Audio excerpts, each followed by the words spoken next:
देखो बेटा क्या है, पृथ्वी में आज जीवन है और आप भी जानते हैं हमारे यहाँ ऊर्जा का स्रोत क्या है, सूर्य है। तो कहीं ना कहीं सूर्य और पृथ्वी के बीच में जो कॉम्बिनेशन है, इसी के कारण पृथ्वी में जीवन संपन्न हो पाया। तो आज मैं उसको बताने वाला हूं। क्या होता है, जो हमारी पृथ्वी है अपने अक्ष में 23.5 डिग्री झुकी हुई है।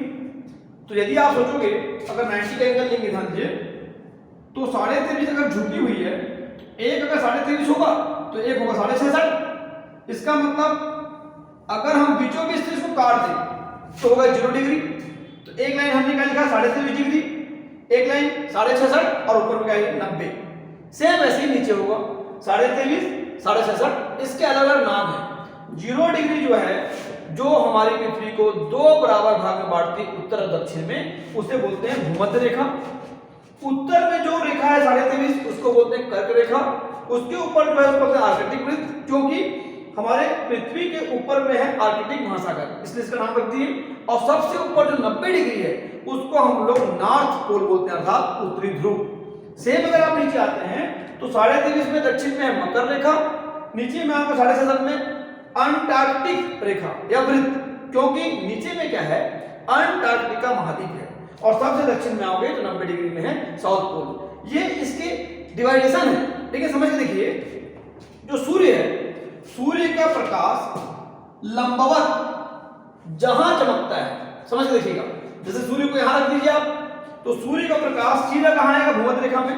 ये घटना होती है हमारे यहां 21 मार्च को, मतलब 21 मार्च को सूर्य डायरेक्ट लंबवत चमकता है, कहां पे, भूमध्य रेखा में। ठीक है। इस दिन क्या होता है, पूरी पृथ्वी में 12 घंटे का दिन और 12 घंटे का रात होगा। फिर 6 महीना सूर्य की जो गति या प्रकाश होता है, देखिए सूर्य स्थिर है, लेकिन पृथ्वी की घूर्णन गति के आधार पे हम बता रहे हैं कि इसका जो प्रकाश है वो 6 महीना उत्तरायण में होता है, 6 महीना दक्षिणायन में होता है। तो ऊपर जा रहे हैं, तो फिर मार्च, अप्रैल, मई, जून, 21 जून को सूर्य है लंबवत कहां चमकता है बेटा, हमारे कर्क रेखा में। फिर जून के बाद जुलाई, अगस्त, सितंबर, वापस 23 सितंबर को सूर्य कहां आता है, फिर से भूमध्य रेखा में। फिर नीचे आएंगे तो 22 दिसंबर को सूर्य कहां चमकता है बोलेंगे तो मकर रेखा। अर्थात सूर्य का प्रकाश पूरा 12 महीने में लंबवत इन 3 लाइन के बीच में ही होता है, कर्क रेखा, भूमध्य रेखा और मकर रेखा। हाँ, कर्क रेखा जो है वहीं पे स्थित क्या है, भारत। देखिए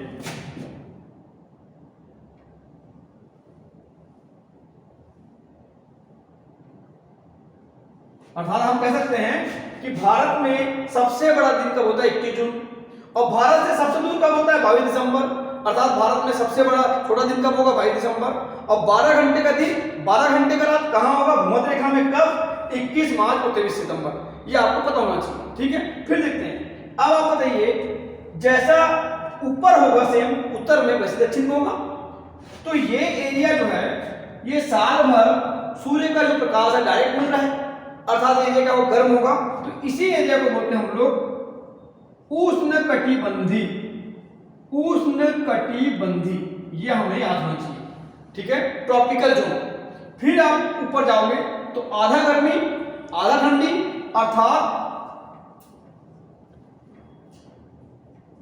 शीतोष्ण कटिबंधी।